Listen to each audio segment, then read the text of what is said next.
Ami, bonjour.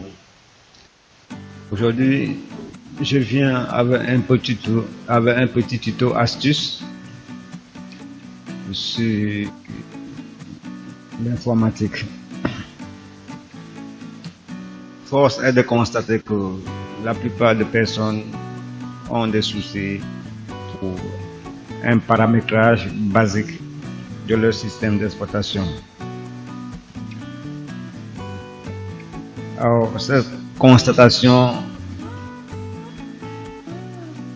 trouve son excuse dans le fait que beaucoup de jeunes viennent me voir avec des soucis dans ce domaine.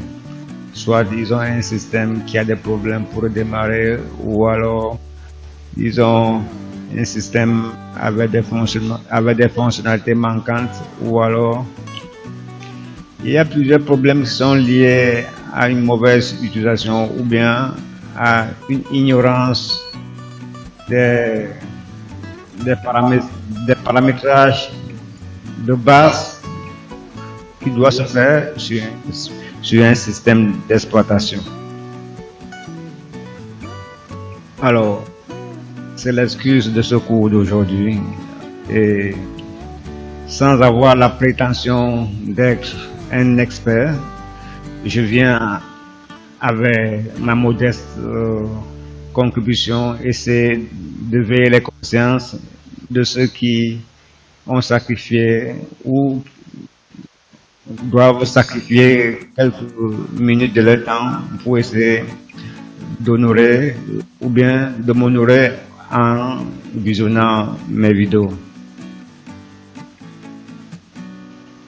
À tous et à tous ceux dont je n'ai pas tout cité, j'aimerais que tous trouvent ici exprimer toute ma reconnaissance et ma gratitude. Cela dit, j'ai concocté un certain nombre de conseils que je devais prodiguer aux utilisateurs de Windows en général, ou à tous ceux qui utilisent un ordinateur et qui ne sont pas avancés dans ce domaine, pour les éviter certains dérèglements ou bien certains désagréments.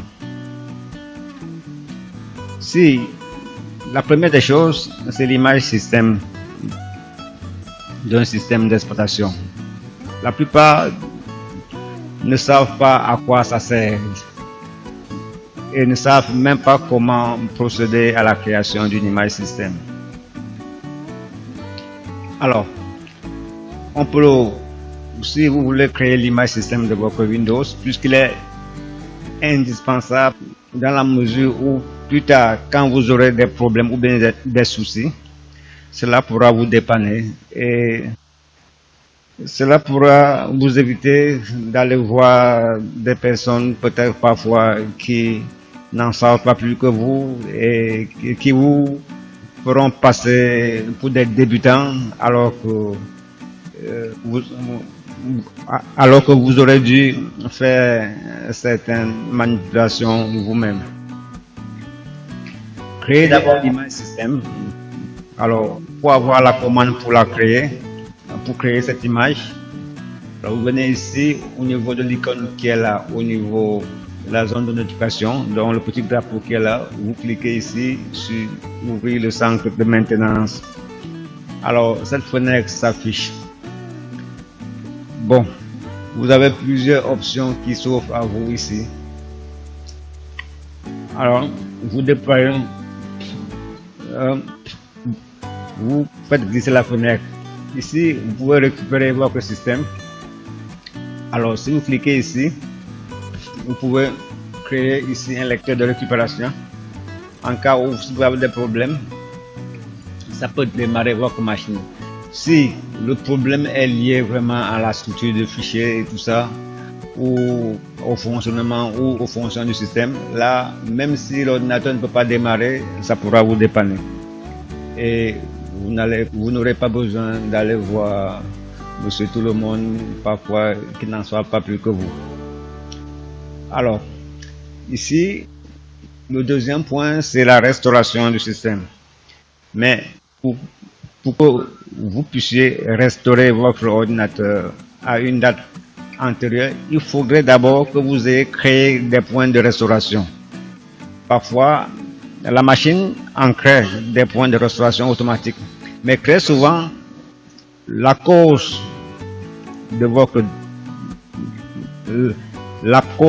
souci est très souvent liée à des virus qui viennent désactiver ou bien supprimer complètement les fonctions de votre système d'exploitation et parfois supprime tous ces points de restauration. Et même quand bien même vous voulez restaurer votre machine, vous vous rendez compte que tous vos points de restauration ont été supprimés, je ne sais pas, comme par magie. Donc vous ne pouvez, vous allez voir marqué aucun point de restauration n'a été créé, alors que vous avez ancré et un système d'exploitation normalement doit périodiquement créer ces points de restauration qui sont indispensables pour la récupération. Bon, ceci dit, on retourne en arrière pour ce volet-là. On peut fermer cette fenêtre-là. Ça, c'était pour la récupération. Vous venez ici, cliquez sur le panneau de configuration, l'icône du panneau de configuration. Depuis Windows 7 jusqu'à Windows 10, ça n'a pas varié. À quelques différences près, bon, la différence entre Windows 7, Windows 8, Windows 10, je crois qu'elle est mince comme la lame d'un rasoir. Puisque, à part quelques fonctionnalités liées à l'ergonomie et à l'interface, liées à l'interface graphique, pratiquement, le panneau de configuration est presque le même. Or, un ordinateur, un système d'exploitation, c'est son panneau de configuration. C'est ça, l'ordinateur. C'est là où on fait et on défait un ordinateur.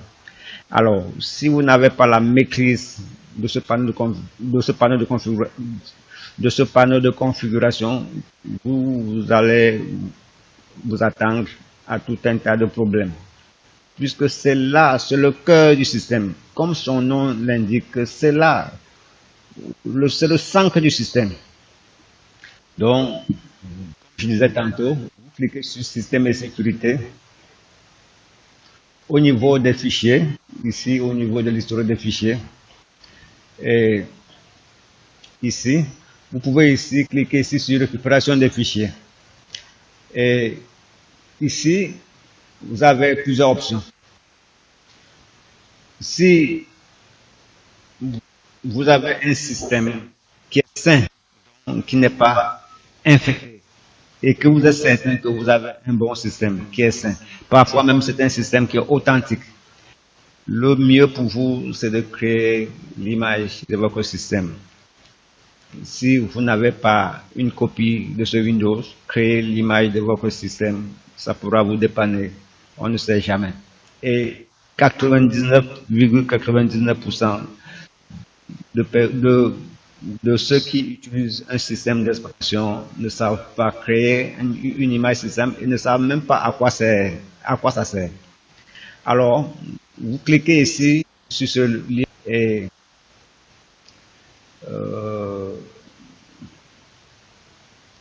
ensuite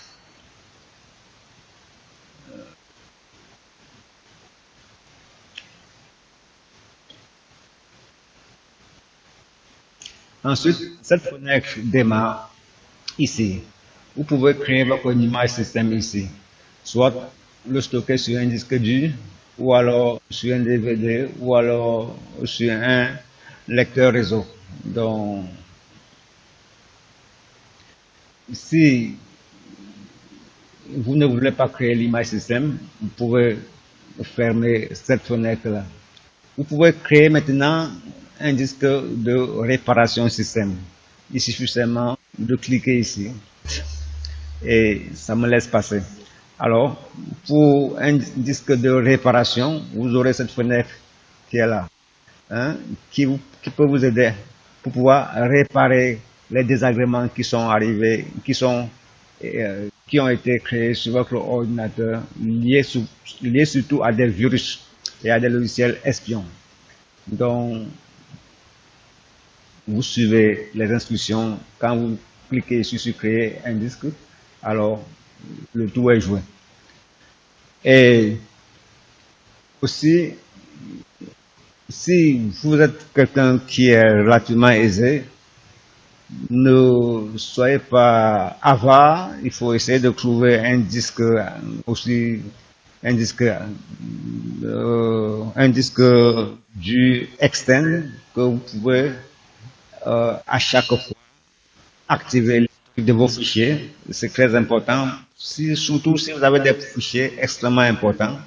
Donc, vous devrez activer l'historique de vos fichiers. Vous voyez, moi qui vous parle là, bon, alors, par manque de stockage, bon, l'historique de mes fichiers c'est désactivé, je ne l'ai pas activé.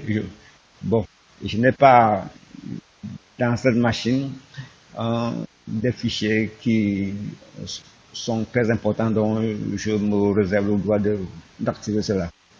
Voilà. Ensuite, l'autre point qui est non négligeable, c'est très souvent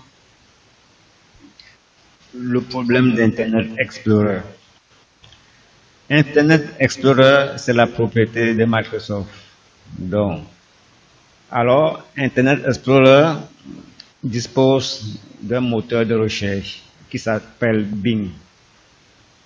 Mais si vous vous basez sur ce moteur de recherche, croyez-moi, vous n'arriverez à rien du tout.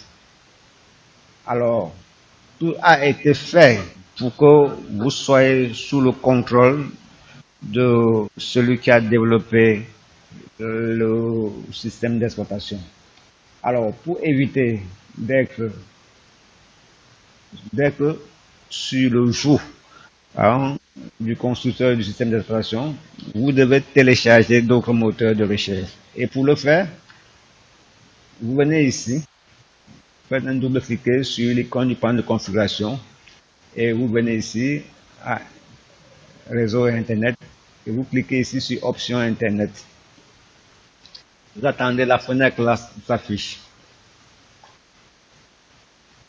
Vous venez ici au niveau de programme et ici à gérer les modules complémentaires. Vous cliquez ici, cette fenêtre s'affiche.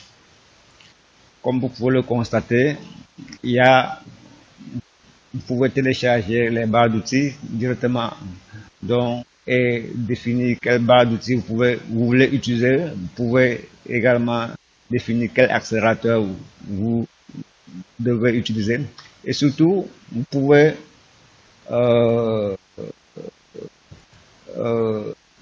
définir votre moteur de recherche par défaut. Dans le cas où vous avez téléchargé d'autres moteurs de recherche, parce que par défaut, c'est Bing seul qui est là. C'est-à-dire ce moteur de recherche qui est là. Il vient quand vous n'avez pas encore téléchargé d'autres moteurs de recherche et installé dans Internet Explorer, c'est lui seul qui est là. Or, lui, il ne peut pas vous apporter satisfaction. Donc, pour ce faire, vous avez constaté de vous-même que j'ai plusieurs moteurs de recherche à ma disposition et j'ai défini ce moteur de recherche comme par défaut. Ici, au niveau du lien qui est en bas, rechercher d'autres moteurs de recherche. Ici, si vous avez une connexion qui est active, donc vous cliquez sur ce lien.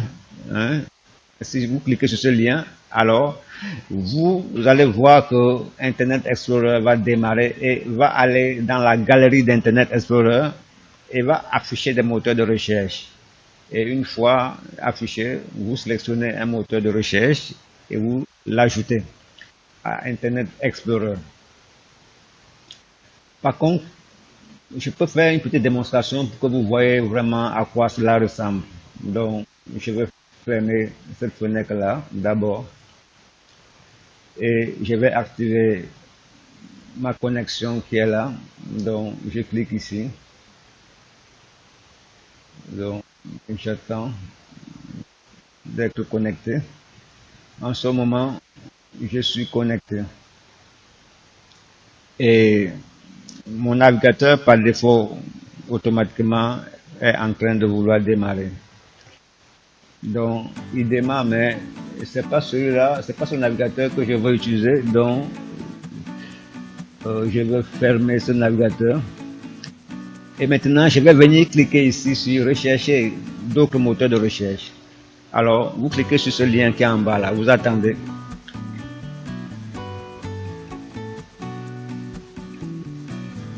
Alors, vous voyez bien que Internet Explorer a démarré et est en train d'aller dans la galerie d'Internet Explorer. Et vous voyez, ça c'est des moteurs de recherche.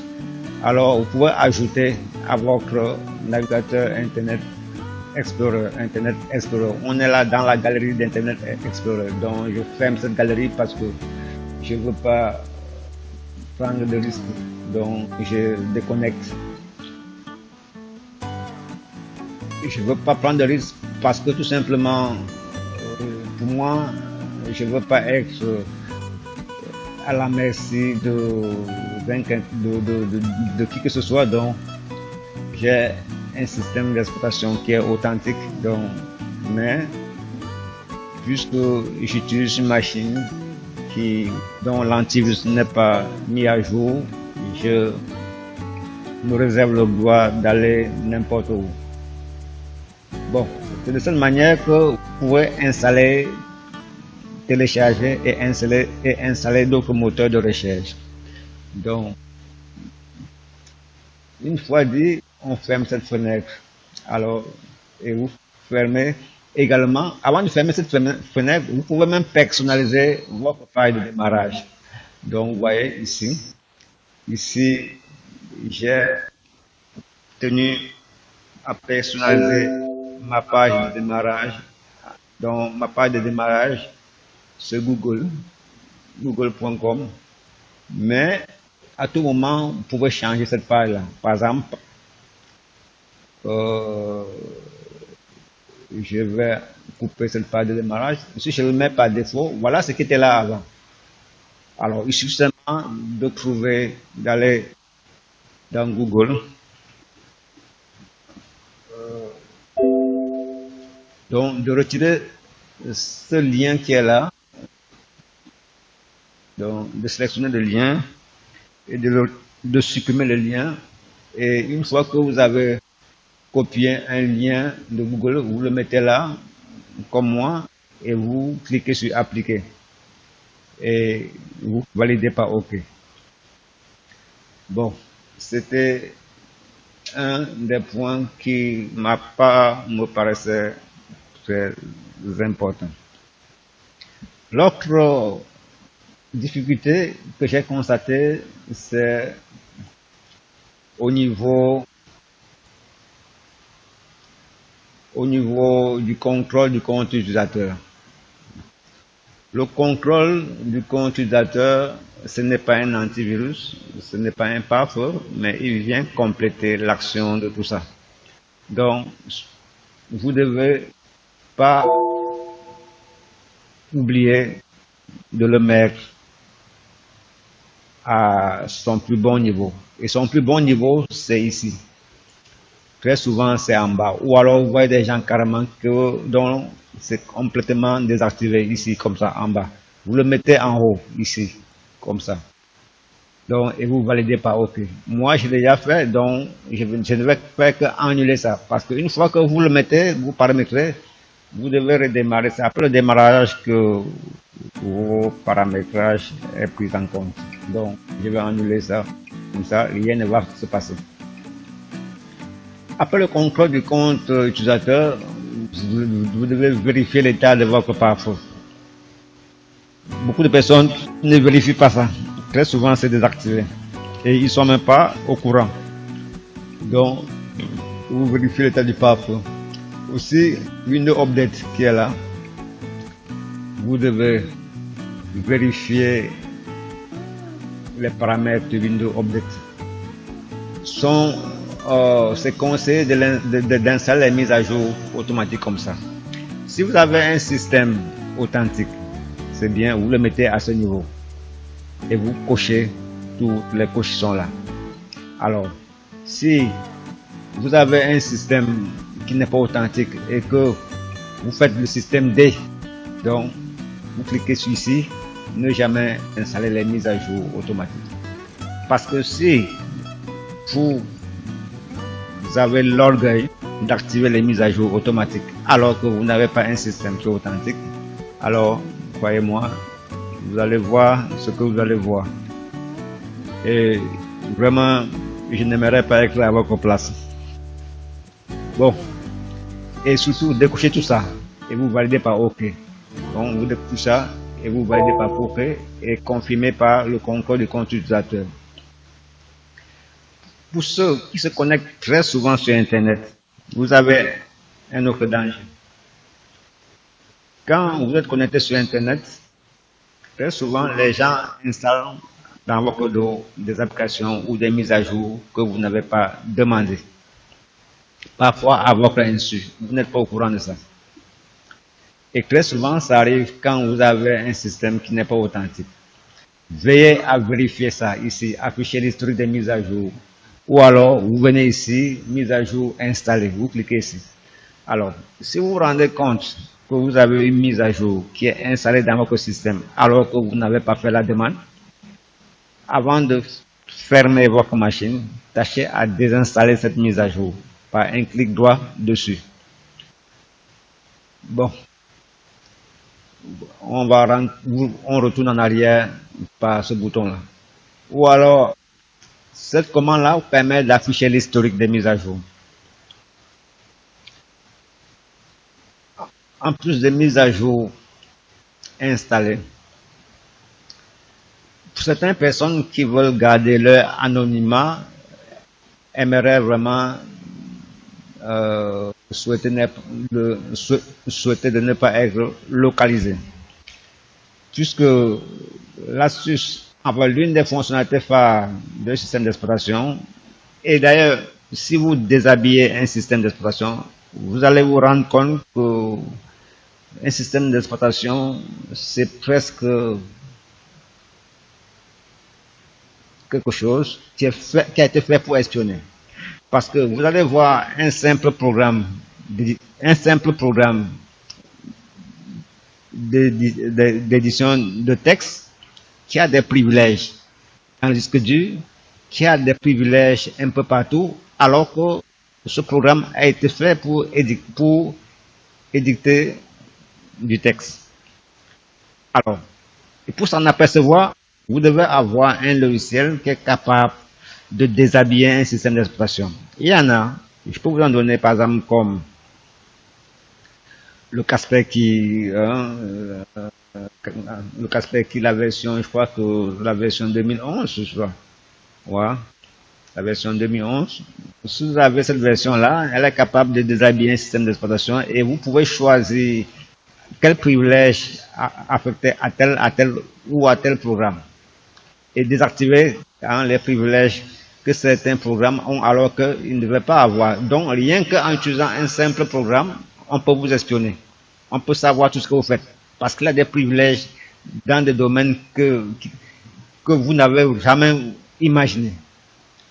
Donc, c'était une autre astuce. Pour éviter parfois ce qui évite d'être localisé. Alors, si vous tournez sur un Windows 8, vous venez ici au niveau de paramètres de localisation. Alors, vous cliquez ici et vous désactivez ici.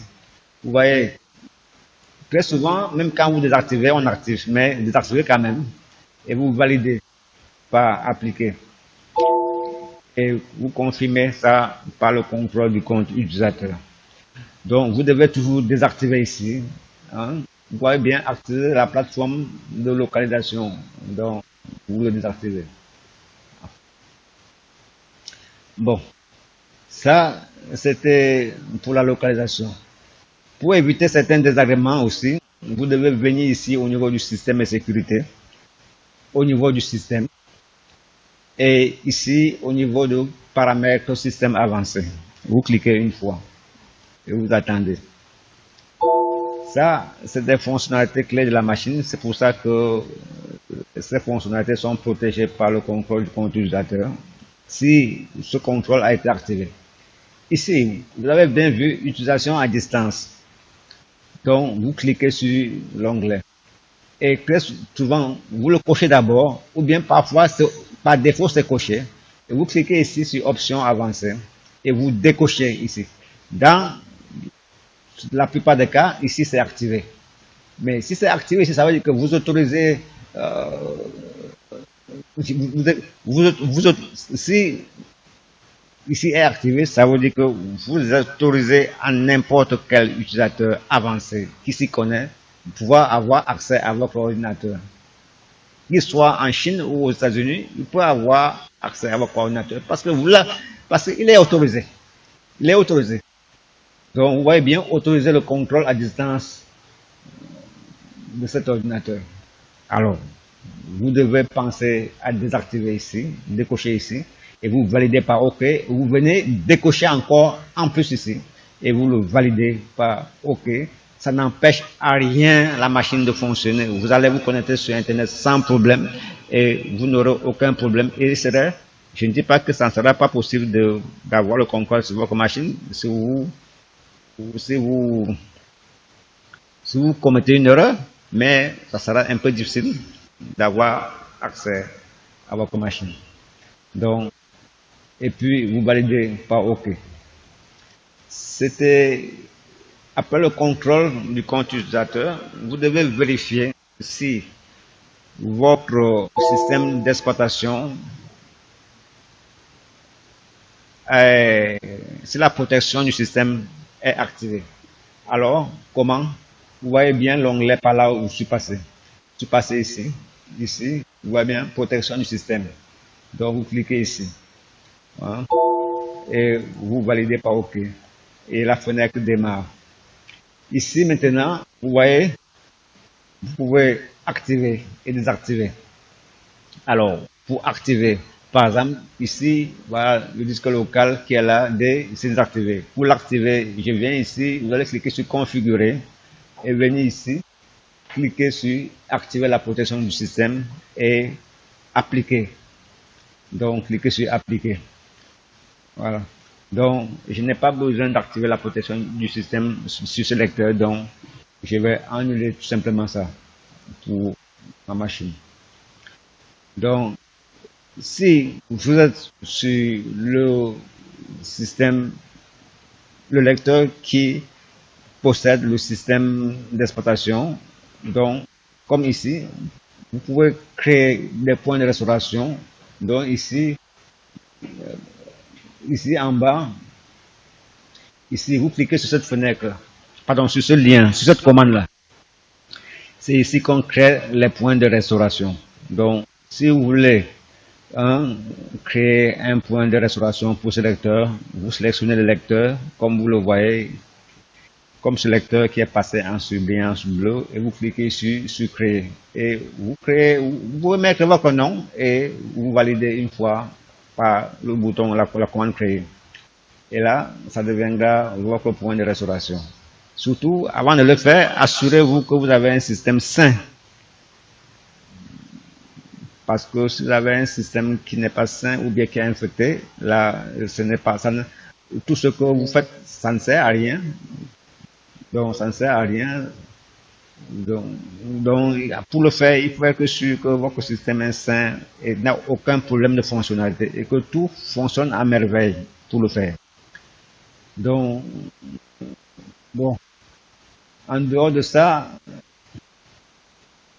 j'ai certains points que j'estime qu'il est bon d'en parler aux gens.